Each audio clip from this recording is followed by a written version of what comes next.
Hello there, good evening and welcome to Joy News Prime. This broadcast is live from our studio at Kukumlemle in Accra.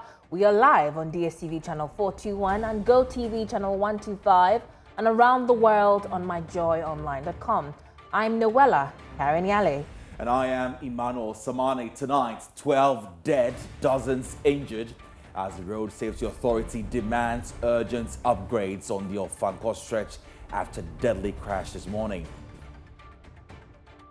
Also, Aksa bribery scandal. The NPP accuses Attorney General of selective accountability and demands answers on Mahama relative. Also tonight, antiretroviral crisis deepens as persons living with HIV ration medicines as donor-funded drugs lie at the port after over $1 million expired. This is Joy News, your home of independent, fearless and credible journalism. We're back in a bit.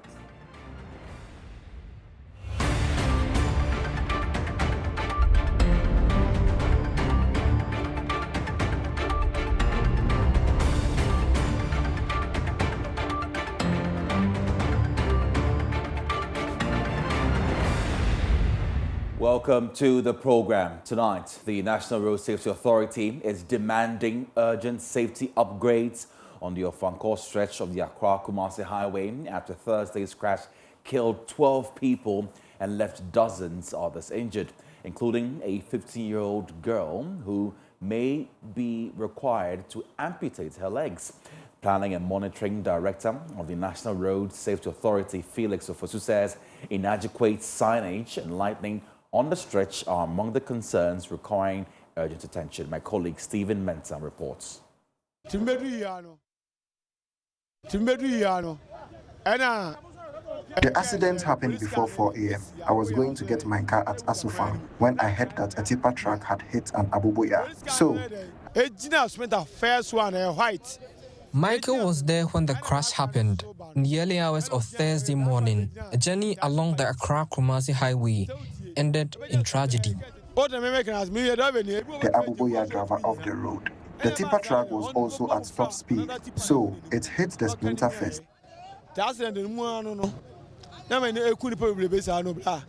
Another driver who witnessed the collision describes what happened in the moments before, during, and after the crash. The Abubuya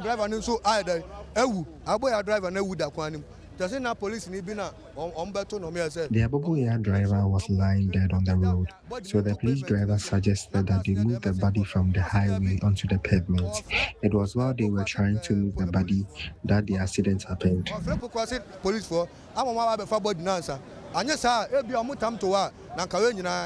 11 people died, 13 others were injured. And as the scale of the tragedy becomes clearer, members of the Ghana Private Road Transport Union arrived at the scene searching for one of their own. They were trying to find out whether their colleague was among those caught up in the crash.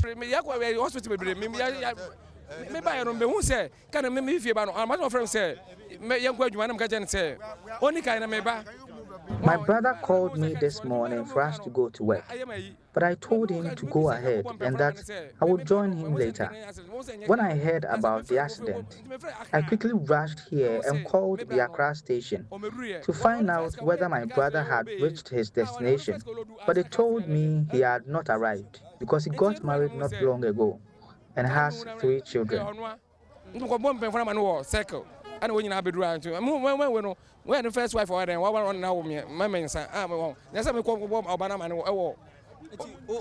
the accident had led to some heavy gridlock on the stretch.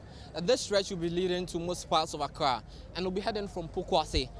This is the Ofankor stretch. We also need our street lights to be functioning. Okay, so if the street lights are not functioning, definitely they can also lead to some of the crashes we see, especially with pedestrian knockdowns in the greater Accra region. So it's a concern to us as well. But so we want to use this medium to call on the authorities, i.e. the road agencies, to make sure the various street lights we have, or all the other stakeholders who matter, and this to make sure all the street lights are functioning, not only in Greater Accra but all over Ghana. The Ghana National Fire Service, working with some security agencies, including NADMO, and the Ghana Police Service, is working to ensure that there's easy flow of traffic on the stretch. As it stands, the towing vehicle from road safety has managed to take away all the crashed vehicles, with the exception of one Sprinter. I can see that they are working on it in some few minutes' time. That one too will be away from this place. In fact, because of the way the place was messed up with a lot of blood, we have chemical foam, and then we used to wash the place. You can see. From the Ofankor Pokwase stretch, I am Stephen Mensah for Joy News. Joining us on the phone lines is the Greater Accra Regional Fire Commander, ACFO 2, Rashid Misawu. We're grateful for your time, yes, sir. It's been 12 hours since the accident. Have you made any headway in terms of investigations as to what caused the accident? Into your cherish and investigation is not an event process going, and just like morning it was stationary that got all that hearing forward today, but it's on. Mr. Rashid, can you kindly reposition yourself so I can hear you better? Yes, so what I'm saying is, can you hear me now? Yeah, it's better. Yes, what I'm saying now is that investigation is ongoing. It is a process, and then we hope at the right time, in collaboration with the police and road safety, we'll be able to come out with exactly what brought about the accident. And just like we said in the morning, our preliminary investigations is an indication that there was a stationary vehicle, and that brought about all that has happened this morning, the unfortunate story. So that is our preliminary investigations. We've not drawn our conclusions. The process is ongoing. Now, there's also been some allegations by the people. They seem to think or believe that you did a poor job with cordon off, the area since it was an accident scene. How do you respond to that? I think, thank you so much for giving me this opportunity to educate the general public on how we operate. You see, every incident, in incident management, we have two types of cordons. We have the inner cordons and we have the outer cordons. The inner cordon is being cordoned by the Ghana National Fire Service, and it is to give us an opportunity to work. And that is where our pool of equipment are kept. And even in the inner cordon, it is not everybody who is a fireman who is supposed to be in the inner cordon. Before you get into the inner cordon, you would have been detailed and given exact role to play in the incident before you enter the inner cordon, which we term as the hot zone. But the outer cordon is being manned by the Ghana police. So the outer cordon, the purpose for the outer cordon is to ward away people who came there to take videos, people who came there to just have a look at what is going on. Others even come there to pilfer. So the police responsibility in incident command management of this nature is to cordon the place for us. They have to take care of the outer cordon to prevent people from interfering in the job that we are doing. And so that is exactly what the police were supposed to do this morning, and we will manage the inner cordon to ensure that operations are successful as we did this morning. So if anyone said that we didn't cordon off the area, the firemen were very, very, very busy in electrification. And what we needed to do was to manage the inner cordon, and we did that excellently. The outer cordon to prevent people from intruding in our or interfering in our line of duty is the sole responsibility of the police to manage, and that is what literature teaches us. Right, Commander. Thank you so much for your time here. Thank you, my sister. I'm so grateful for this. Well, Noella, the updates from the National Road Safety Authority indicates that the death toll is actually 12 now. Steve's report indicated 11. Alarming. At the time, it was 11 deaths confirmed so far. Well, meanwhile, checks by Joy News today shows that about 80% of tricycles using major roads in Accra are operating without number plates in defiance of the law. Now, per observations, they show that only 2 out of every 10 tricycles seen on the roads had number plates attached to them, which is a violation of the law. Speaking to Joy News, Head of Corporate Affairs at the National Road Safety Authority, Simbiat Wuridu, described the situation as disturbing and one that requires urgent attention. In effect, it's a cause for worry for all of us that the operations at a point in time tend to pose as risk to other road users, considering their movements and the sort of items they carry in the buckets of the vehicle. We agree with the idea that they should be segregated. It's not every portion of the road that it's safe for motorcycle riders, aboboya riders to ply, considering the speed they use to ply our roads. If you ply certain roads and your speed don't match the speed limits registered for that sort of road, you intend to become a risk for other road users. And so what I can say is that not all sorts of motorcycle riders can ply some portions of the road, especially the inner lanes of our dual carriages. It's not advisable, and we all need to speak and act against it in order to ensure safety on our roads. Growing concerns over shortages of life-saving HIV medicines in health facilities across Ghana, with patients reportedly being forced to ration their treatment as stocks of key antiretroviral drugs, particularly dolutegravir-based regimens, run low. Now, the network of persons living with HIV, NAP+, Ghana, says significant quantities of donor-funded HIV medicines have already arrived in Ghana, but remain at the port awaiting clearance, while some facilities are reporting little or no stock. The development comes months after more than $1 million worth of HIV medicines reportedly expired while awaiting clearance at the port. And in NAP+, Ghana is demanding the immediate clearance and distribution of the medicines, warning that continued delays could undermine treatment continuity for people living with HIV. And my colleague Jason Day, with our research desk, joins us with the very latest. Jason, I'm sure you've done a lot of research on this. What did you find? Well, what we did find is that Gent Plus Network, they are a network for gentlemen living with the virus. Right. They went across Greater Accra into hospitals, big hospitals, and minor hospitals, you can say, or health centers, looking for antiretrovirals, that's ARVs.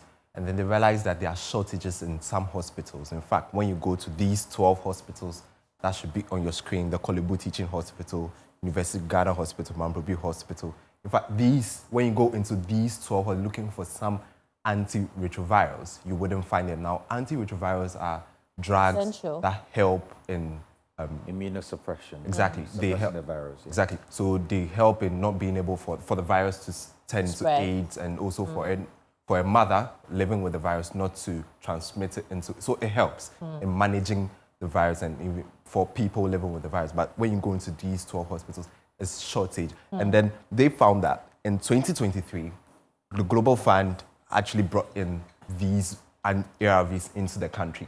But then they delayed at the port for so long, to the extent that it affected their useful life. That means that the expiry date that was on them had almost elapsed. So basically the quality of the drug. Exactly. So if you give them, if the drug, let's say, had 1 year expiry date, it had been at the port for over 8 months. What this means is that by the time it even gets to the potency of the drug would have been reduced. It's almost done. And then in 2024, more came. Instead of them to be dispersed, more actually came to add to the ones at the port. And that was, and between 2024 and 2025, it was then dispersed.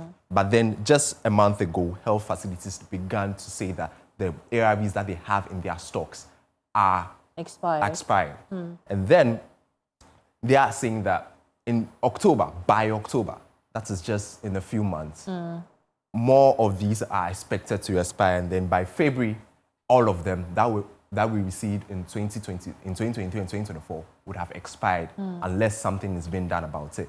Now, with drugs are being expired, they also went on to say that these are the drugs that when they go into the 12 hospitals that I mentioned, there are shortages there. We can't find them. They can't get access to them. These are the drugs. For this one, it has the tenofovir. Exactly. They are going to expire by next month or even by February. These ones are expired already.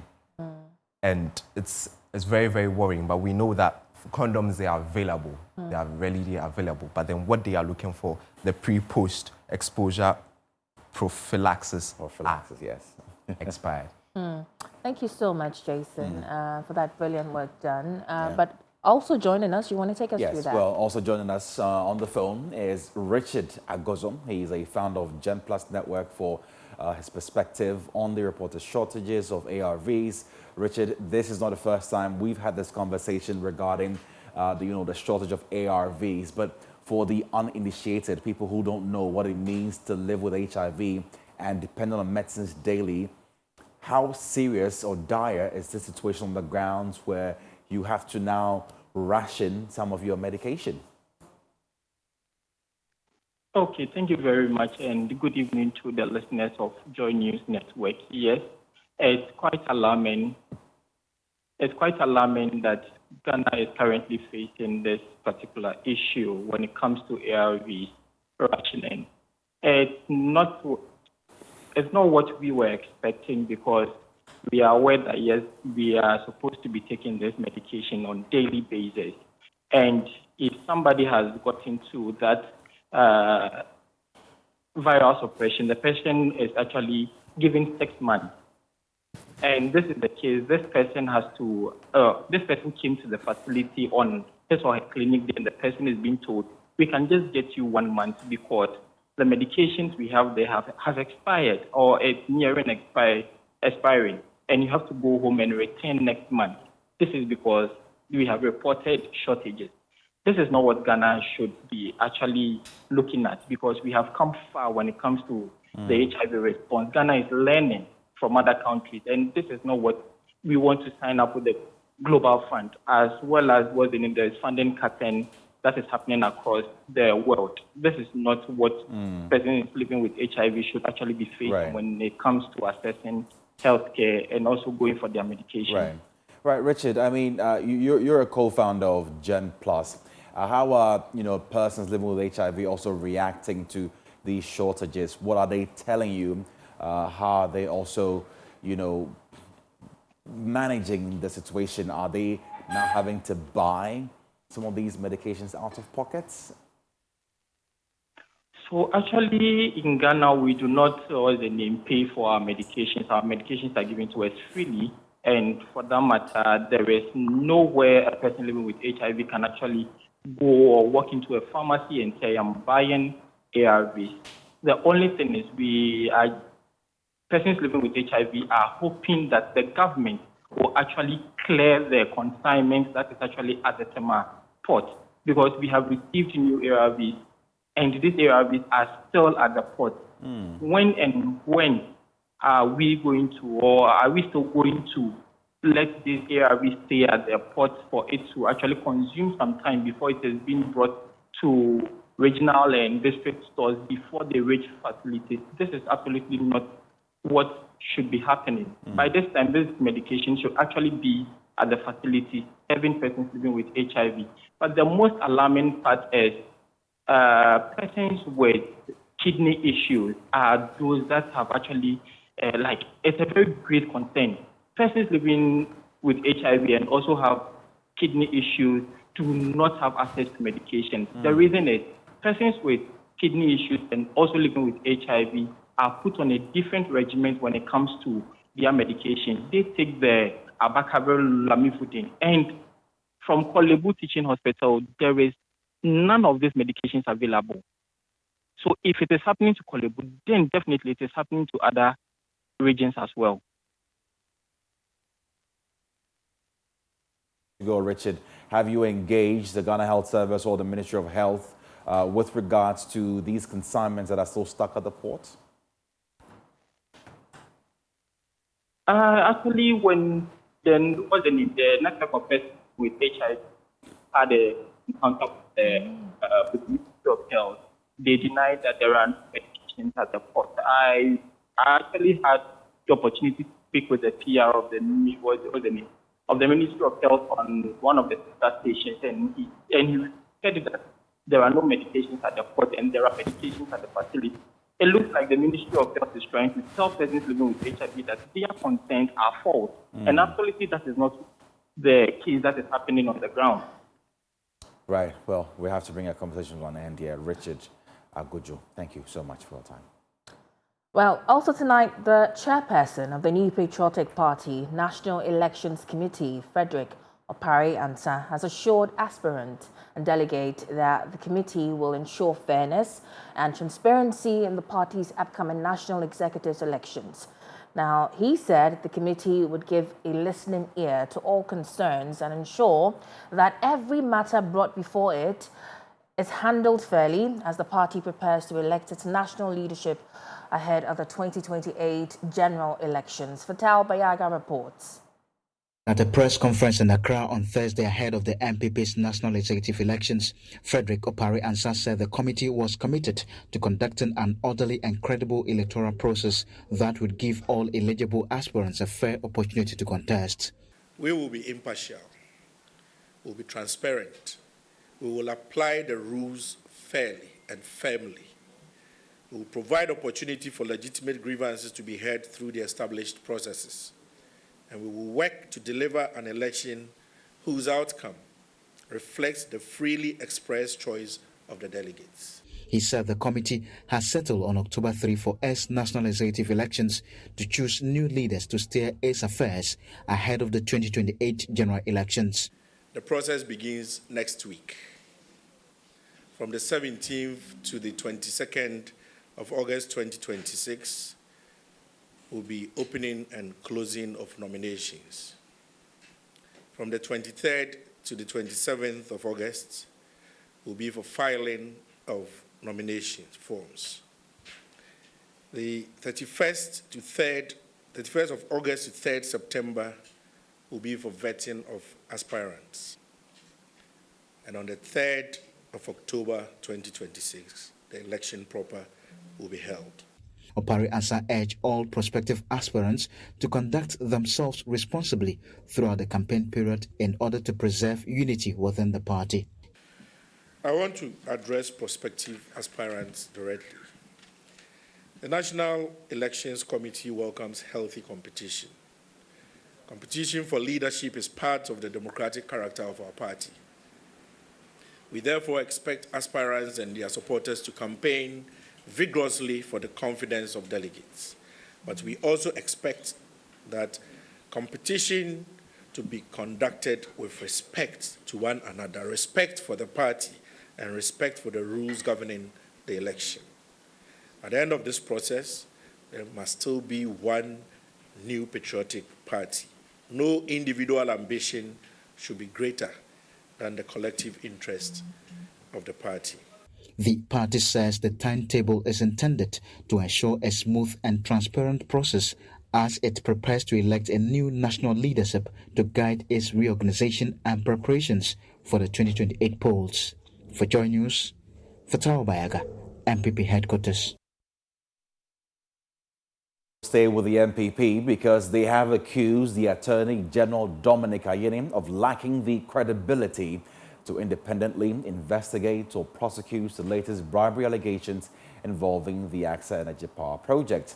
Speaking at the party's headquarters, MPP MP for Menchia South, Naneje Bafulwa, says the Attorney General's handling of several previous cases, including the Saglimi Housing Project, Unibank cases, have created concerns about selective accountability. The party argues that's because of some people who could come under scrutiny are politically connected to the governing NDC. The investigation should be handled in a manner that inspires public confidence. Listen. The MPP wishes to place on record its lack of confidence in the current Attorney General as far as the handling of this matter is concerned. Since assuming office on the 22nd of January 2025, Dr. Dominic Ayine, as Attorney General, has been associated or has been keen with the filing of discontinuance or nolle prosequi or abandonment of prosecutions involving persons connected with both the previous government and the current NDC administration. We recall, in particular, the Attorney General's entry of nolle prosequi in matters including the SNIT scandal, the Saglami housing projects case, the Cocoa Board related cases, the Unibank case, among others. These decisions have raised serious questions about accountability, the recovery of public funds, and the extent to which taxpayers may ultimately bear the financial consequences.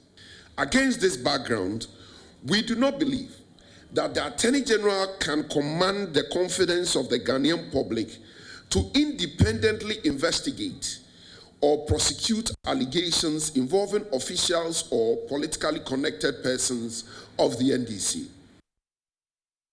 Now, the Minister of Labour, Jobs and Employment, Rashid Pelpo, is appealing to striking members of the Ghana Association of University Administrators to remain calm as government steps up efforts to resolve their concerns.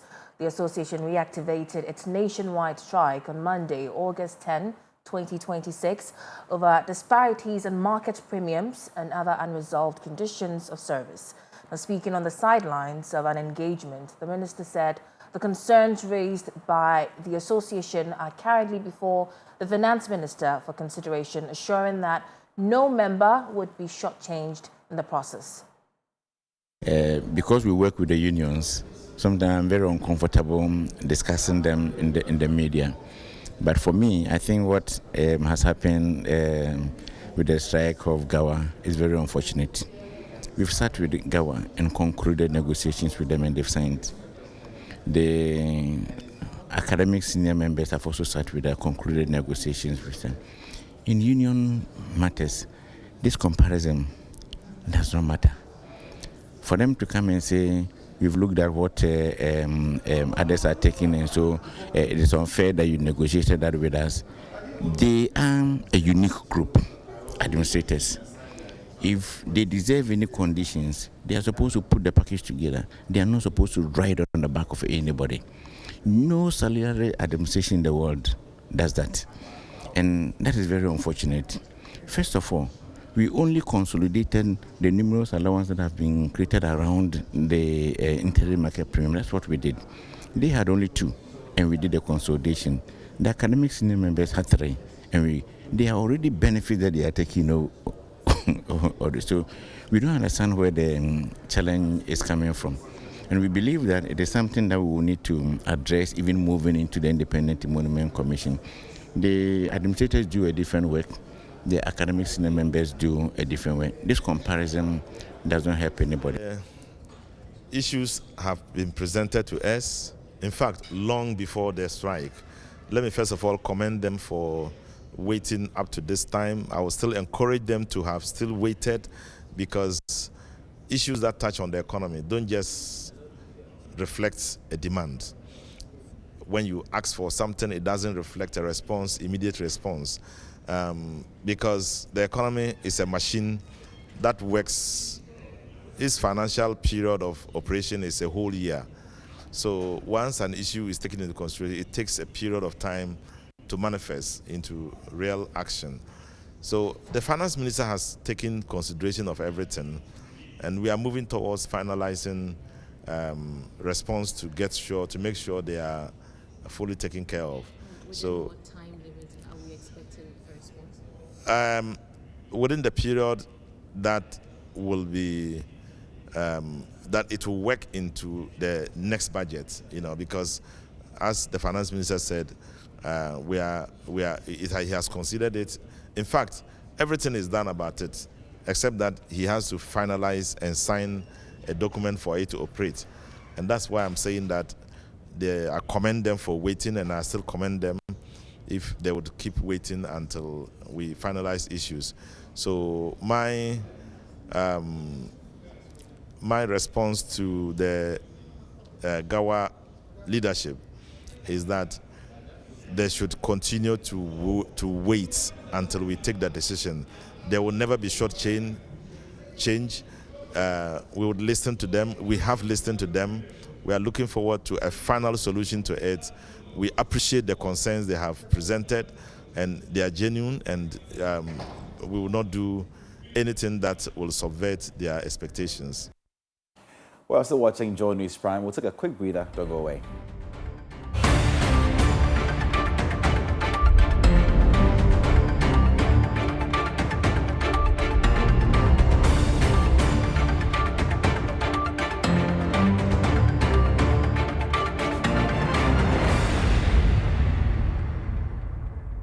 You're welcome back. This is Joy News Prime.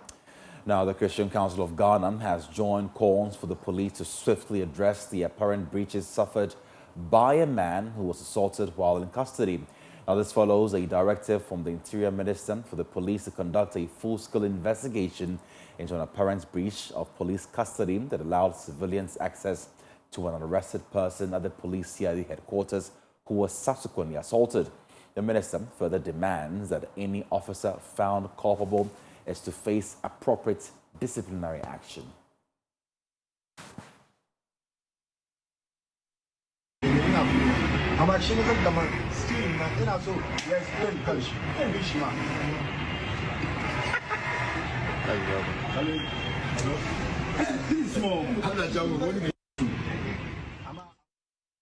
Now, President John Mahama says construction of the Upper East Airport is expected to be completed within 24 months, with government targeting the cutting of sword for the project by the end of the year.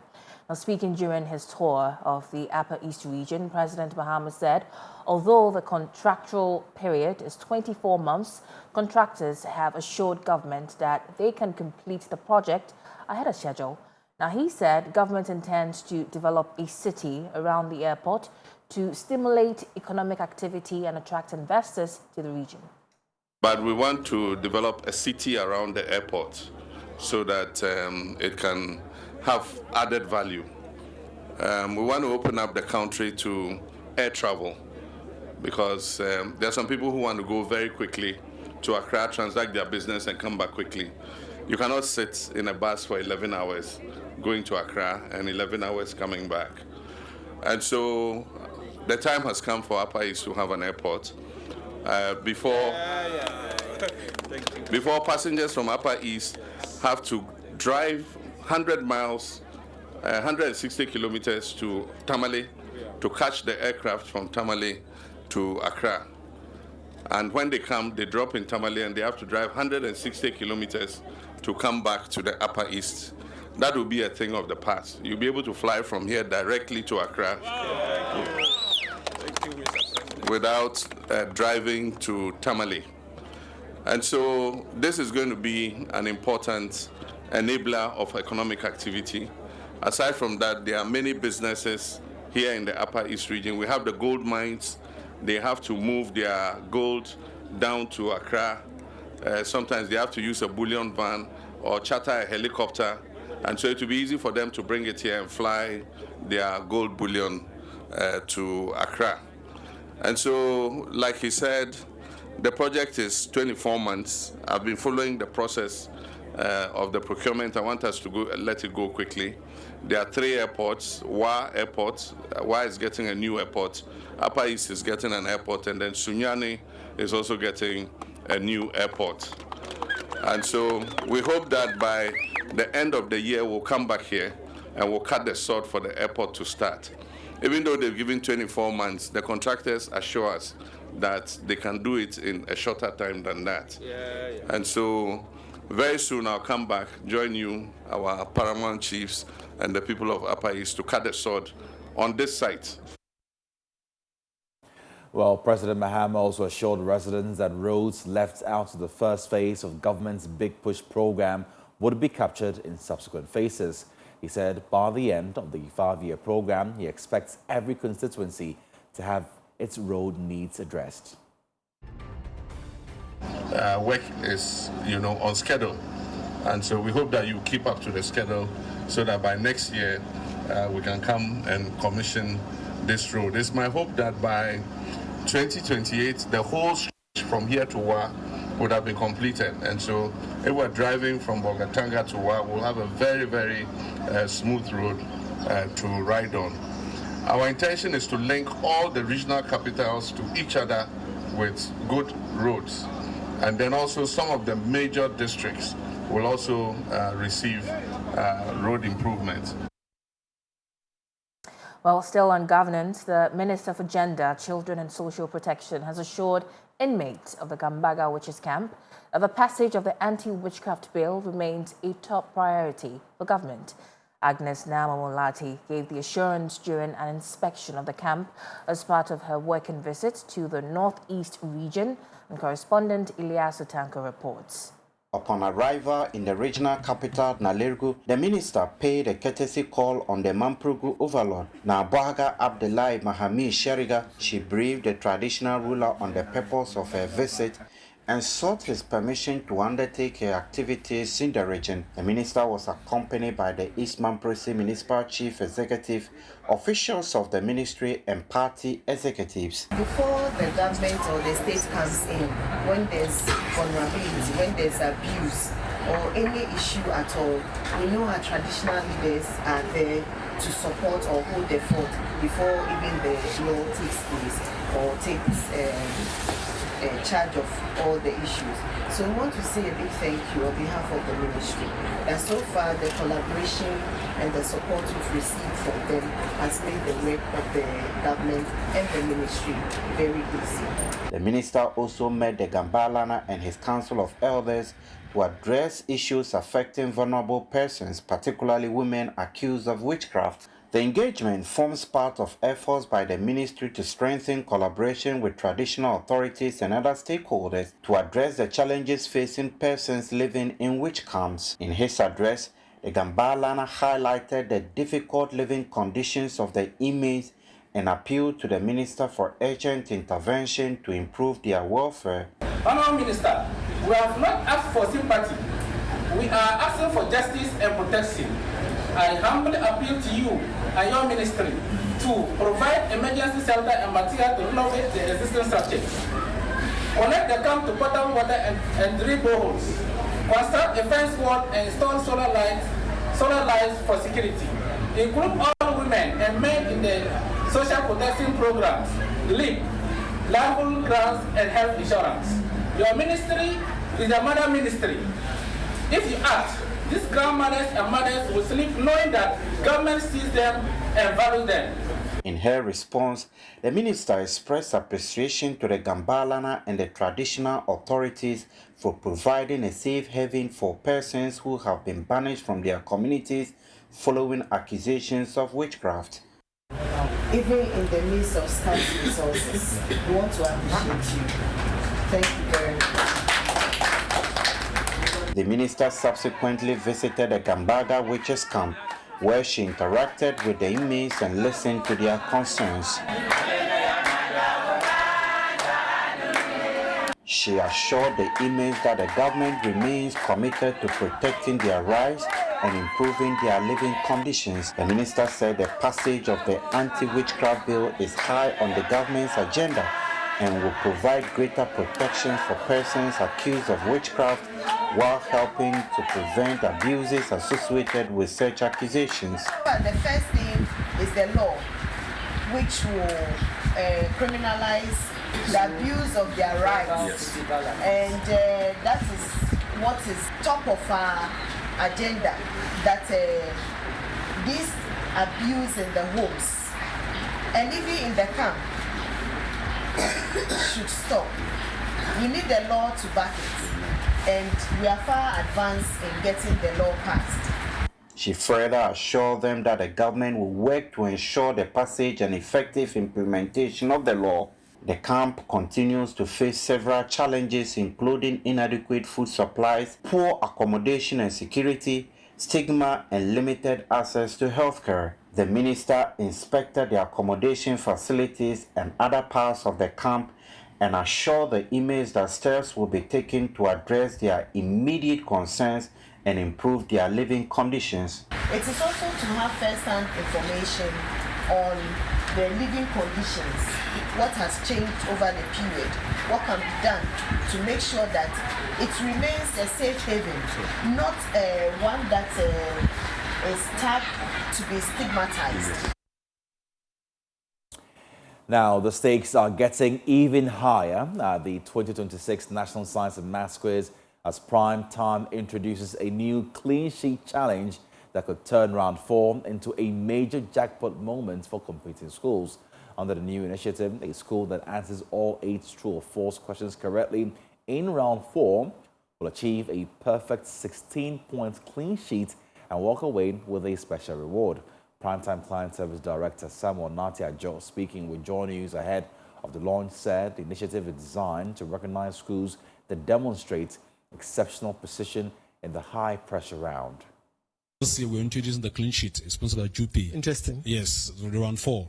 It's another tricky round where if the answer is not true, it is false, and if you get it wrong, you're penalized. So, and if you're penalizing your opponent, so to speak, is able to get his or her right, it means that you've lost by 3 points. So it's very key that you get it on point, and therefore schools have also been able to change the narrative by winning or amassing a lot of points in the fourth round, as a true or false. And therefore, if you're able to make 16 points, that's if you're able to answer all 8 questions correctly, that's a clean sheet for you, and goes with the rewards from GAUA. I remember last year, every girls in the nationals, that's how come they were able to progress to the, I think, quarterfinals. Yes. Yeah, they answered all their questions in the true or false stage, and that propelled them to the next stage. It's like a specialist round. I mean, that's where people, or schools for that matter, effect changes, where they have people who are very specialized in terms of answering the true or false, so that they can make a difference.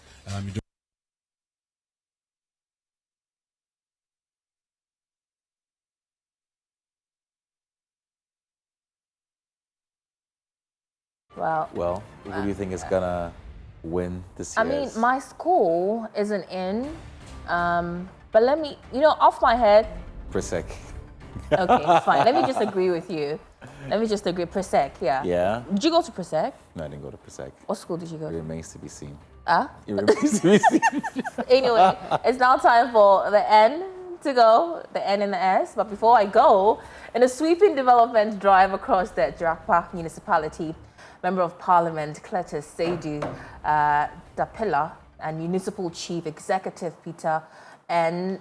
Tong, I'm hoping I, pronounced that right, they have handed over a series of critical educational healthcare and sanitation projects aimed at transforming the livelihoods of rural residents. Now, that day-long tour saw the commissioning of a newly constructed junior high school block, a rural healthcare facility, a modern public toilet, and the mass distribution of school furniture. Joy News' Upper West regional correspondent Rafiq Salam reports from Jirapa. After that, Showbiz is up next. It started with furniture, 970 decks handed over, dual, mono, and hexagonal tables. The MP says no child in 2026 should lie on the ground to learn, and 2,000 more are on the way next week. MP Cletus Seidu Dapila says the shame of children learning on bare floors must stop now. There's no need in this modern era where people will go to school and be lying on, on the floor to write or read. So the President, His Excellency President John Dramani Mahama, is working tirelessly to ensure that schools without furniture, or the issue of no furniture in schools, it will soon be over. So I want to assure the people of Jirapa that I'm sure by next week we'll take delivery of some 2,000 more furniture. For the GS director, it was relief.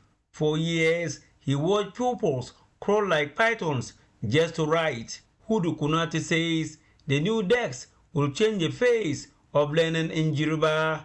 You get to some schools and you see children creeping on their bellies like pythons.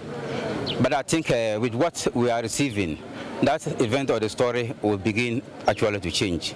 Next up, Ofankor, a brand new 1 million city junior high school block for St. Augustine, built in 6 months. The old block will now become a primary school, so every JHS child has a feeder. MC Peter N. Antoine says the goal is simple: build a pipeline from primary to JHS to improve results. It is the only JHS in town that has no primary school. All others have primary schools. So they take students after the others have selected their students. So if we see of late, the performance is not so good in St. Augustine's because the others select and give them the rest that are not selected. So we want to solve that problem by trying to attach a primary school to St. Augustine's JHS. In Mbarakompare, mothers no longer have to travel far to deliver. A new chief's compound with delivery room, cold room, OPD, and nurses accommodation is open. MP Depla says health is the foundation and the facility comes at the right time for free primary health care. One of the factors that was considered in the location of this project was the community nurses students. The principal and the director of health services appealed to me several times that they need to have a clinic around where they can come and do practical programs of their students. So that is one of the factors that necessitated the siting of the project here, and the community as well. So it will serve the twin community, Nimbari and Kompore, and any other person that will want to access this facility. The tour ended in Tiza with a 10-seater public toilet. For years, the bucket had none. The MP calls it personal, but there is a catch: user fees. The facility will be run privately to keep it clean, but officials warn toilets alone won't solve it. The new push is for every house to have its own toilet. What they have done is actually meant for people on transit and people who come to market. The policy by the government is now we have to try to build household toilets. Paramount Chief of Jirapa, Nadina Donlobongana III, had a word. He condemned families who block development by refusing to release land. And for that matter, I take anything that has to do with education very seriously. And that's why I use the powers that I have to ensure that this structure is erected, irrespective of the resistance of some families and others. So it is today somebody's resistance. Tomorrow when you also resist me, I also resist you. So it is our lot. Development is everybody's lot. Let's do it together. Today, Jirapa didn't just commission buildings, it commissioned dignity. Dignity for the child who will ride on the floor again. Dignity for the mother who can deliver safely. Dignity for the trader who now has a toilet. 970 decks today, 2,000 more next week. The message from Jirapa is clear. Development must be felt where the people are. Reporting for J News, Rafik Salam, Jirapa. All right, so I'm still here. I know we mentioned that I'd be out of here, but there's no showbiz, unfortunately. But after Karen Ali did. And I am Emmanuel Samana, but of course, you can find more news when you log on to our website. It's myjoyonline.com. Well, take care of yourself. Be well. See you tomorrow. Bye.